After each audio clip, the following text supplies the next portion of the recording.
Hey everybody, welcome back to West of Loathing. When last we left off, we are in the basement of the mission. Because we've got some bones to put down. This state appears to be resting in pieces. Reassemble it. Okay, you're pretty sure you've got the bones assembled correctly. Fight them. Nope, at the very last minute the bones fly apart again. Seems like all you accomplished was making them angry. Rats.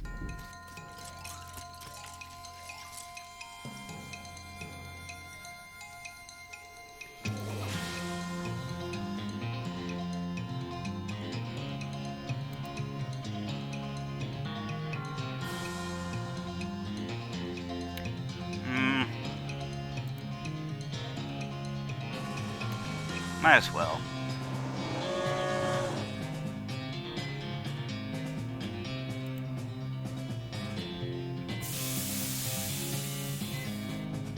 Oh my.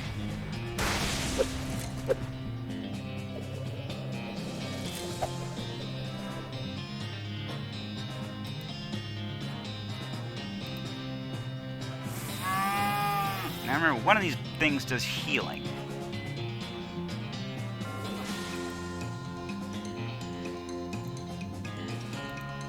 I think it's the pelvis.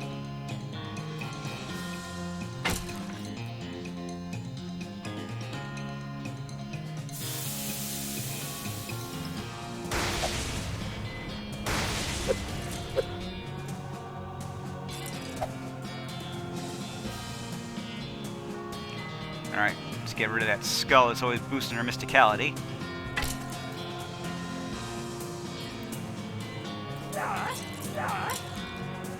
And we just beat the rest, I guess.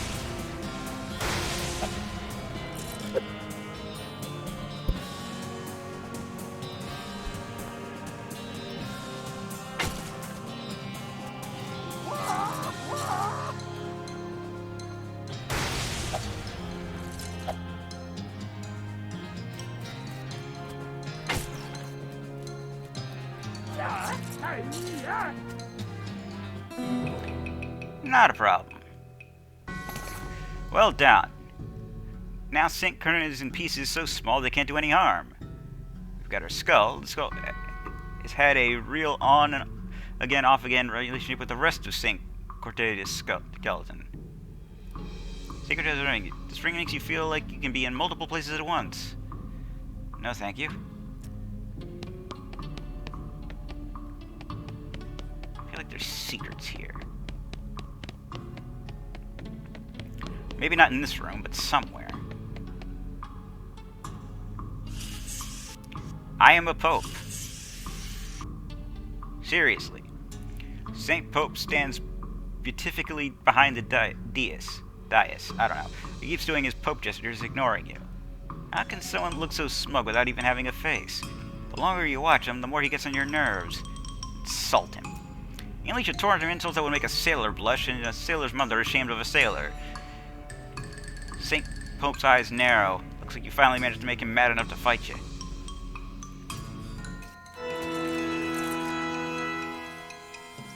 Ah! Who are you?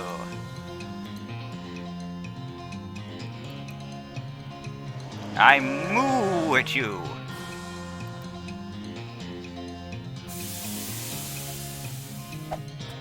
Anointed?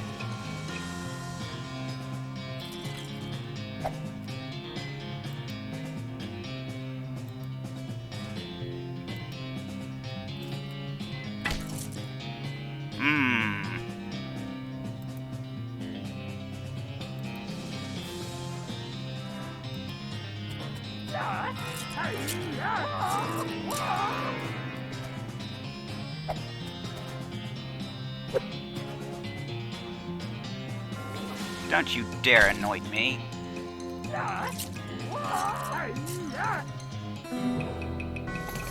You put an end to St. Pope's heresy once and for all.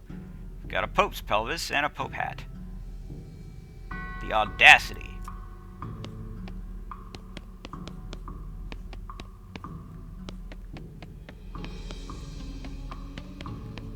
Alright, but there isn't a secret down here.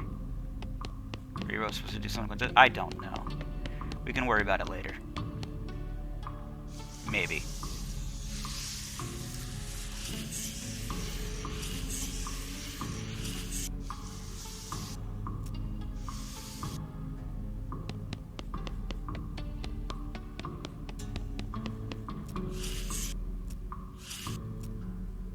There you go.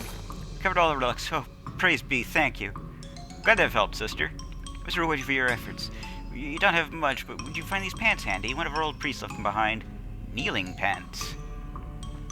The knees of these pants have been reinforced with leather patches, which is handy for both praying and brawling. Cool, thanks. What am I wearing? I think my current pants increased gun damage, but I don't use guns much.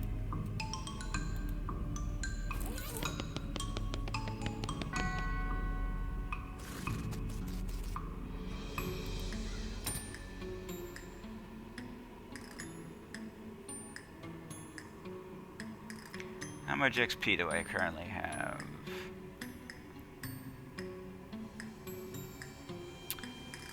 Ah.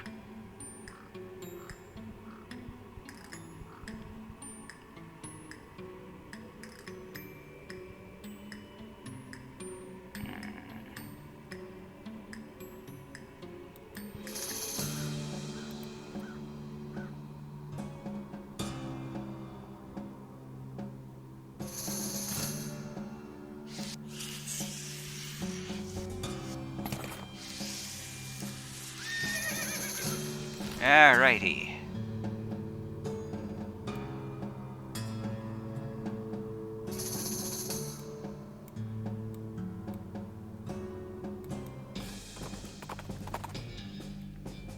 A hell calf.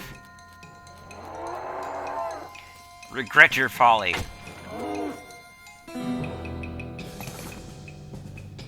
Oh, tainted milk. Oh, tainted milk.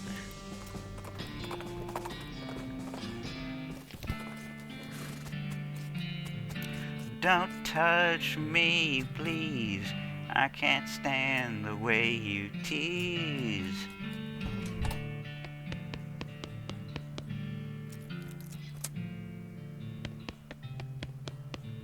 Howdy. Goblin seating at this desk is repeatedly firing their pistol at the pie safe. Say, what are you doing? Shooting pies! Always shooting pies. Could you elaborate on that? Why shooting a pie? Yes. Destroying, obviously. Must to destroying a terrible pie.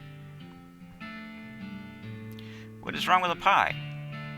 Bah! Human will never understanding. No, really, why shooting a pie? Shut up, so much angry.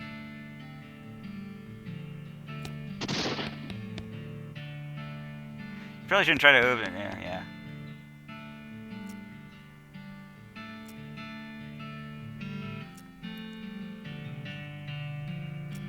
Look, I'm pretty sure the pie is... I'm pretty sure being a pie is destroyed. Destroy a... Huh? Look, so many holes in a pie safe. You winning. A pie is dead. You certain being? Waiting here, I will check.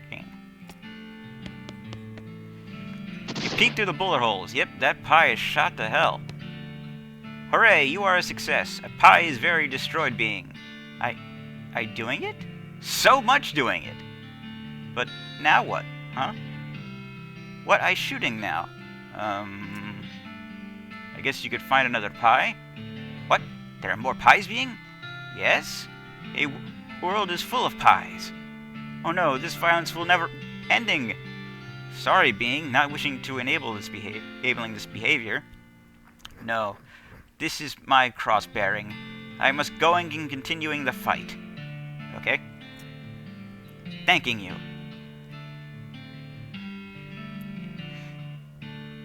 Okay, I wishing you good luck against forces of pie. I could intimidate them, but I'd rather salute them. General Gob strides out the door, jaw clenched, eyes resolute with pie hatred. Well, that was weird. I guess I'm the general now. Lead pie. What's that do?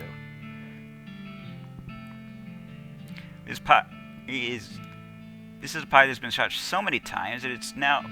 filling is now 100% bullets.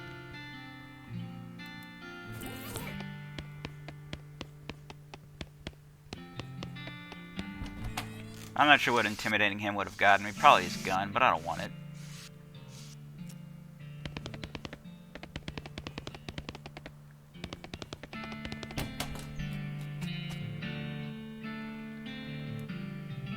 Not bothering. Letting them sleep. Okay, okay.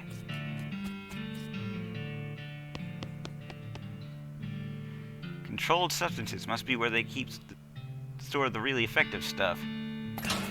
A lot of laudanum and smelling salts.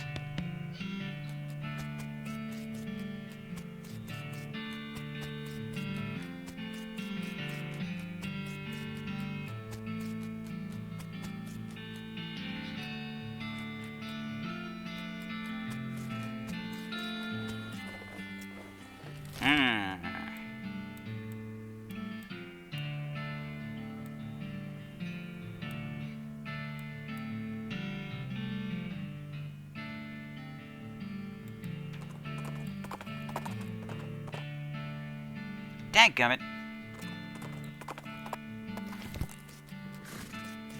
Now needles I am needing.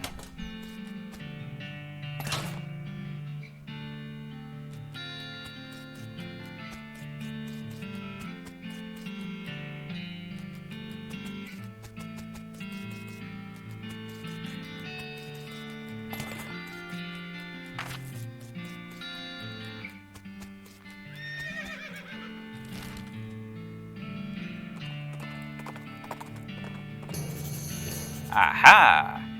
You're a keen-eyed detective saluted cave near in the near distance. Exploring it would definitely be a good use of your time. Shaggy Dog Cave. Go there now. I thought this area was too wide open. What say you? So a cave here. A cave to storing the shaggiest of dogs? That's probably just a name. Why do naming it this if without dogs? Maybe we'll find out. And by we, I mean me, because you don't go in here, do you?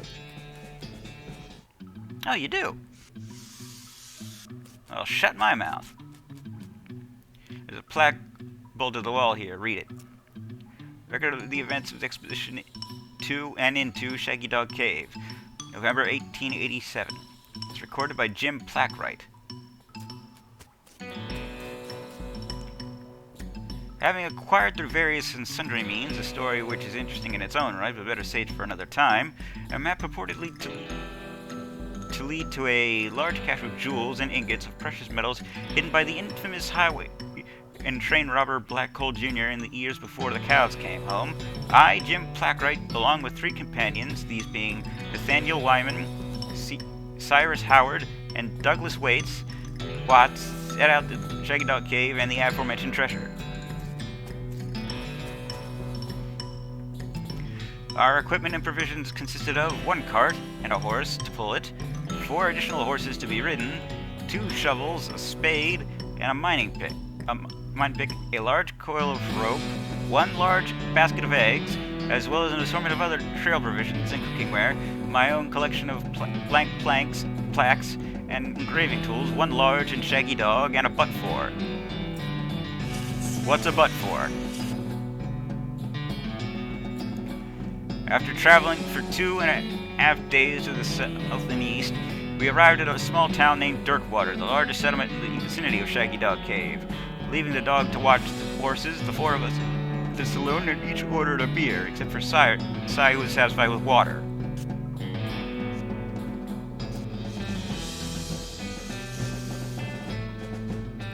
The barman provided our drinks as requested, then withdrew a small wooden box from underneath the bar, asking us if we cared to witness something real interesting.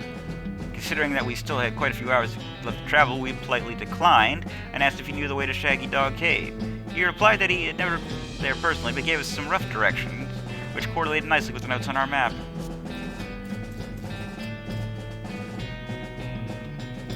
Upon leaving the saloon, we discovered to our dismay that some unknown villain had tampered with our wagon. Fortunately, the only supplies missing were the Buttfor and the entire basket of eggs, apart from 1 that Doug had been concealing within a pocket for safekeeping. We also discovered that the dog had absconded with one of the horses, forcing Nate and Cy, after drawing a lot to share.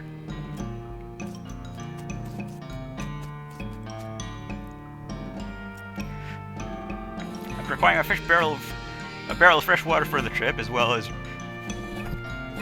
a replacement Buttfor. Sorry, I had to keep. Yeah, we headed down to the open desert. The sun shone down mercilessly upon us, though we took small solace in the fact that it would have been far more intolerable had we made this expedition during the summer months, rather than November.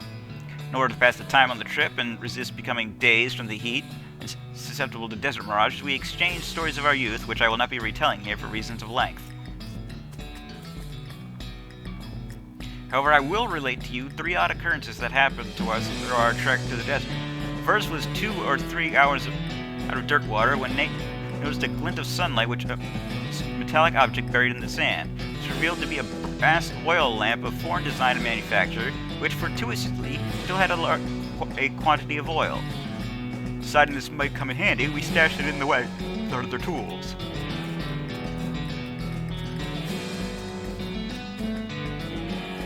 Our next encounter was with a nomadic goblin tribesman who we discovered spoke excellent English.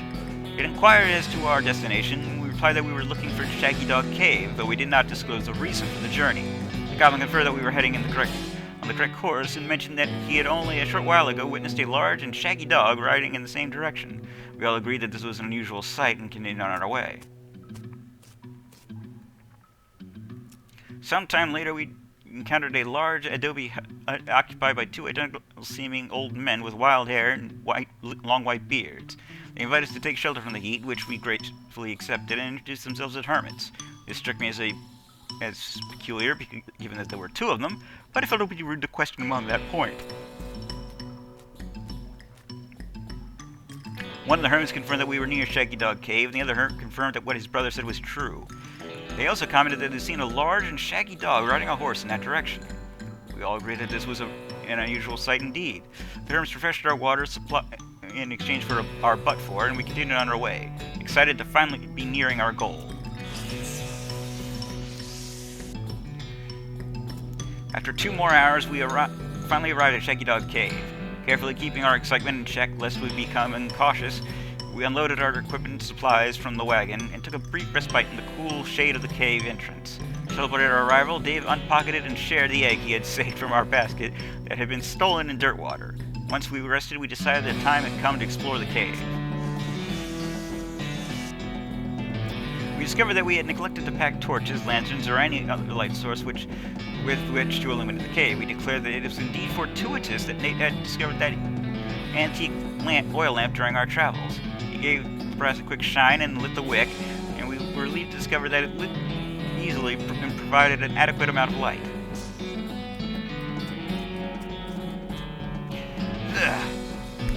As we headed into the cave, we were further encouraged by the fact that the floor was quite even and easy to traverse, and there were no side passages which would cause us to become lost. Despite this, I resolved to hang a number of plaques to record progress to the cave and engrave them with the tale of our journey, such that others who discovered the cave after us might be entertained and edified by our story.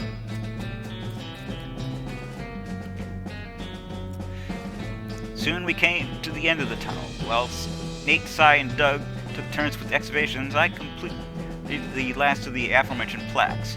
It was a matter of perhaps an hour before Cy struck a wooden surface with a hollow noise, and we hauled a traditionally styled treasure chest out of the hole with great excitement.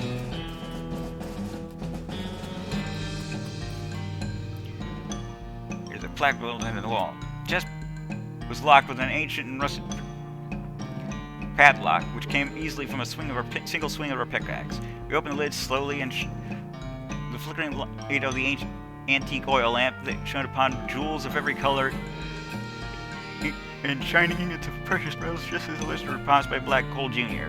Joyous at our triumph, we unloaded the chest into our wagon and began the journey home. Thank you for your reading, and may your endeavors be equally successful. Signed, Jim Plackwright. Well, that was pointless.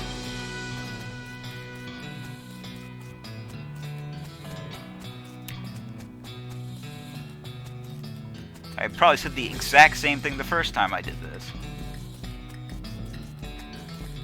But that was years ago.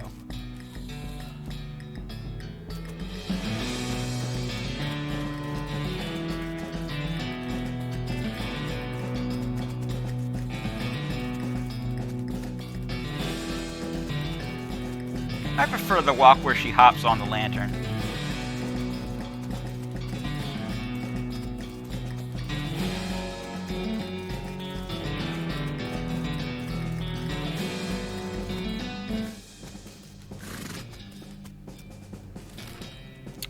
Let's wander some more.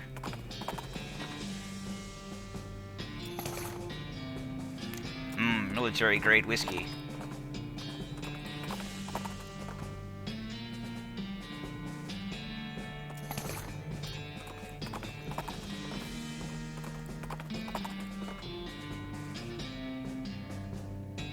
You notice a smoldering hole in the ground and recognize it as the habitat of the southeast western coal snake. They keep to themselves mostly, but they also enjoy a fight if one is thrust upon them. Thrust one upon them.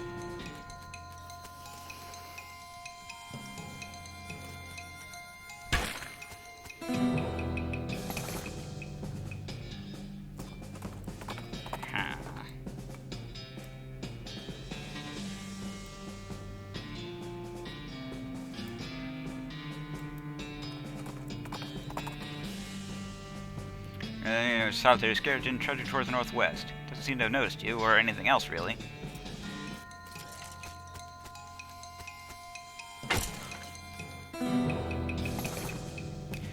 Hey, you won. Hey, skeleton, sucks to be you.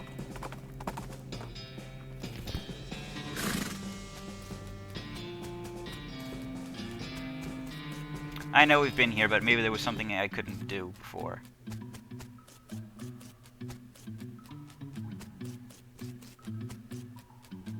Nope.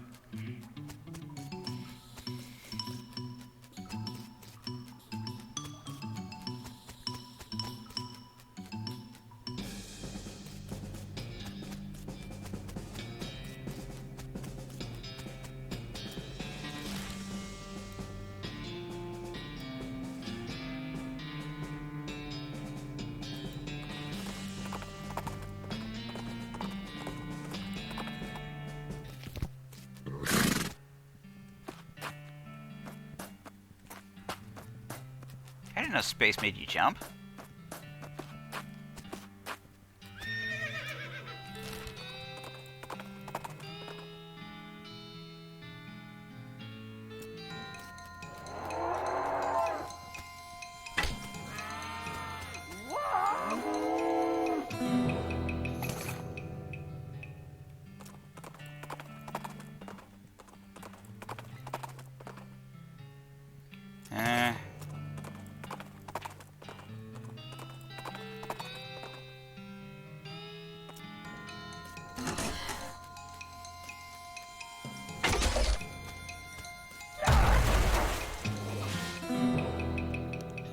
I'm looking for this key that the goblin keeps talking about. He must have dropped it somewhere.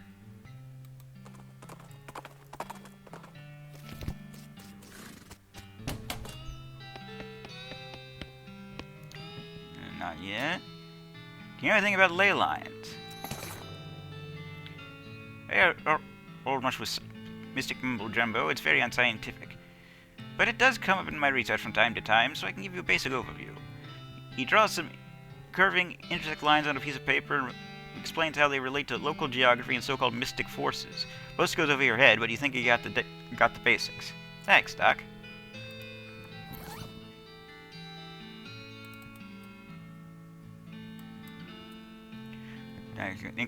It's surprisingly comprehensible. You stick it to inside of your necromancer journal.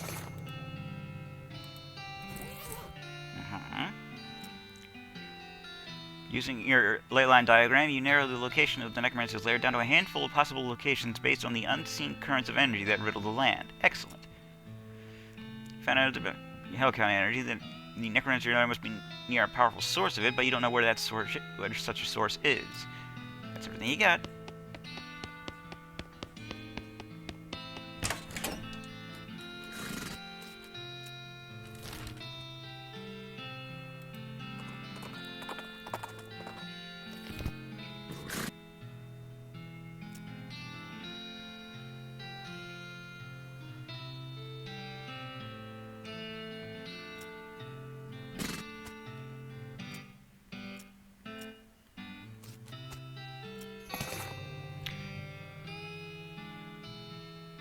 I'm going to strangle someone.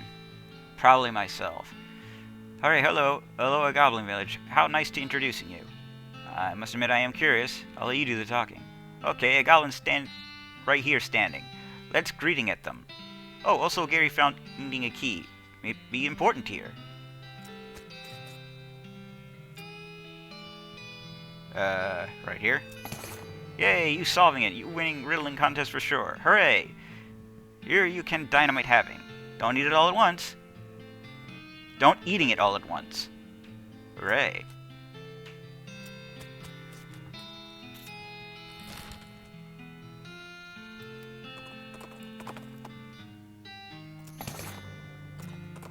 I really need to remember where the gas mask is.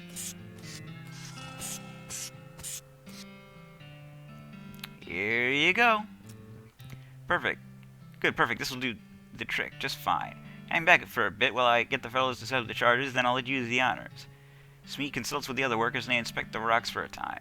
Eventually one of them shrugs, pushes the whole crate of dynamite next to the rocks, and wires up a detonator. Alright, let her rip. Sweet.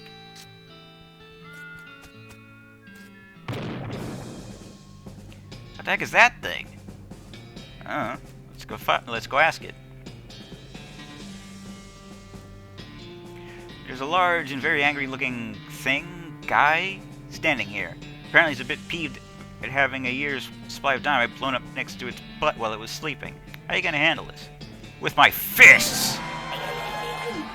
You crack your knuckles, take a deep breath, and aim your strongest haymaker at the rock monster. Your punch blows open a fracture caused by the dynamite, and cascading fault lines crisscross the creature's surface. With a roar of anger and pain, it explodes into fine gravel. Heck yeah! Welcome to the gun show!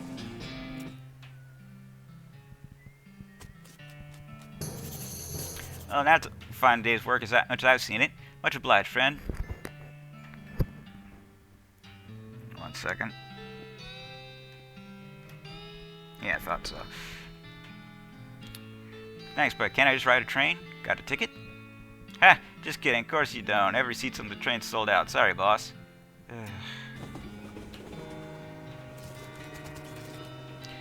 The reins of your triumph over that crazy rock pile guy.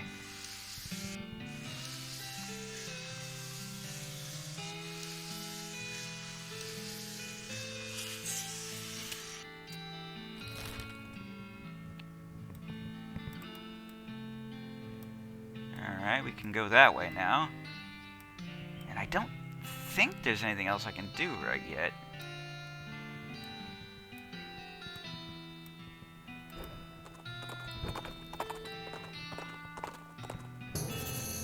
Hellstrom Ranch, eh?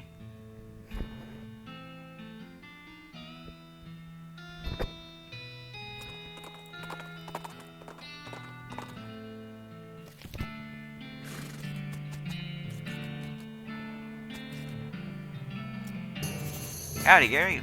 Oh, wow, yikes. What's up, Gary? Weird feelings, a sensation of puzzling, huh? From that direction coming. You discovered a new map location, the West Pole.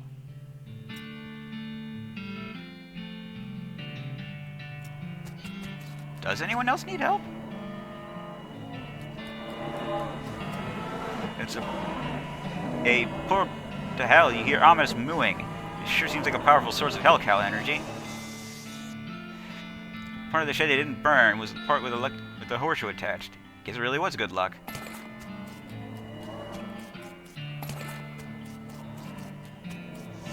Ring-a-ding-ding, bitches. I didn't expect it to have that much health. I should have paid attention.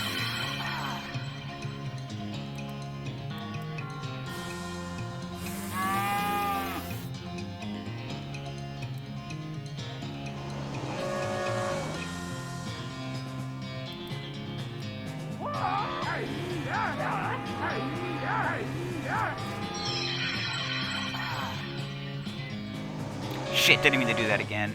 God damn it. Oh well. He's still dead. You pulled some cows from their home dimension and mercilessly slaughtered them, you monster. Just kidding, they're super evil.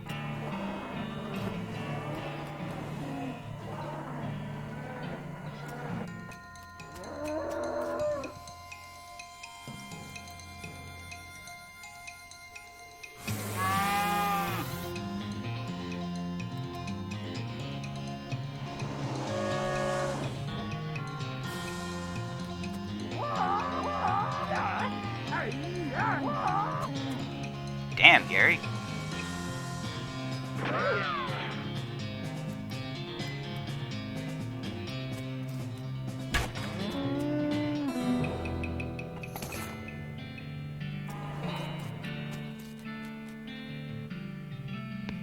What's this? What's this? You lack the proper working experience to use these tools. Aww. A burnt leatherworking manual.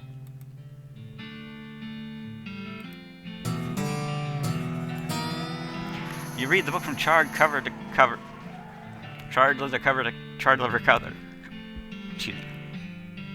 You got a new skill, leatherworkery. Your understanding of occult cow anatomy allows you to make seriously enchanted leather goods. You can make enchanted leather goods out of thick leather. Nice. After you're done reading it, you understand that the book itself is also bound in valuable leather. You tear it apart so you can make something else from it. Alright.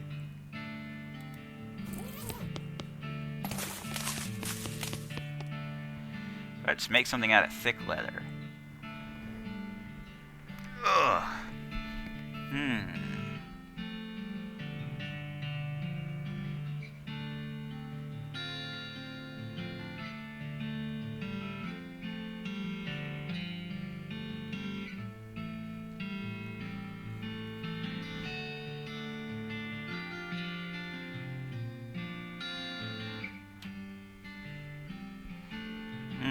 Pants. These pants are thick even for leather pants. How did that cow even walk with skin that thick?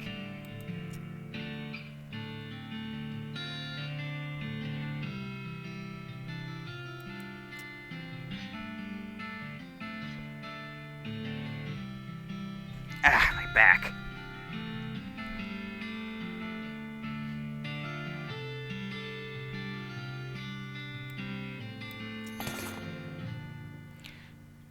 If there's one thing you're not interested in, it's a fair fight.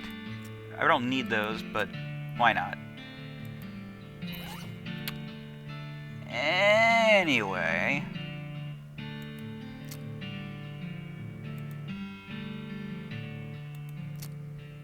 maybe I should use it.